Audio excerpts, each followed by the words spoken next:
আসামে কাজিরাঙা মানুষের মতো আরও একটি হলো Pobitora wild life sanctuary. Guwahati থেকে পৌঁছতে সময় লাগে প্রায় 2 ঘন্টা মতো। আয়তনে ছোট হলেও এখানে একশৃঙ্গ গন্ডারের ঘনত্ব অনেক বেশি, তাই এটি মিনি কাজিরাঙা নামেও পরিচিত।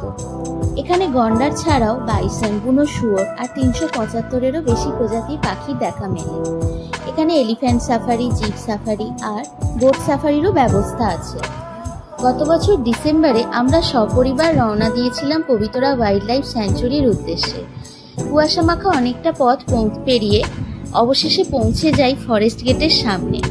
ফরেস্ট গেট খোলার টাইমিং সকাল 6টা আর সাফারি শুরু হয় 6:30 থেকে। এলিফ্যান্ট সাফারির টাইমিং সকাল 6:30 থেকে 7:30 আর 7:30 থেকে 8:30। আর জিপ সাফারির টাইমিং সকাল 6:30 থেকে দুপুর 12:30 আর দুপুর 1:30 থেকে বিকেল 3:30। যাই হোক, পৌঁছে আমরা মর্নিং জিপ সাফারি করেছিলাম। গ্রামের কিছু পথ পেরোতে না পেরোতেই কিছু গন্ডার দেখতে পেলাম। ঘনত্ব বেশি থাকার দরুন এখানে গন্ডার দেখতে পাওয়ার সম্ভাবনা অনেকটাই বেশি। যাই হোক, তারপর একে একে বাইসন, জলাশয়, বুনো শুয়োর আর নাম না জানা অনেক পাখিদের দেখা মিলতে লাগলো।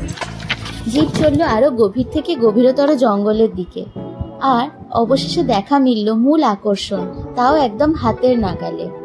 পবিতরা ফরেস্ট গেটের বাইরে অনেক রিসর্ট আছে, এখানে রাত্রিবাস করা যায়। আর কিছু দোকান আছে যেখানে অনায়াসে ব্রেকফাস্ট বা লাঞ্চ করতে পারেন। সব মিলিয়ে দারুণ অভিজ্ঞতা। আর জঙ্গল সাফারির রোমাঞ্চকতা তো আছেই। এবারের গল্প এখানেই শেষ। আপনারা অবশ্যই জানাবেন কেমন লাগলো।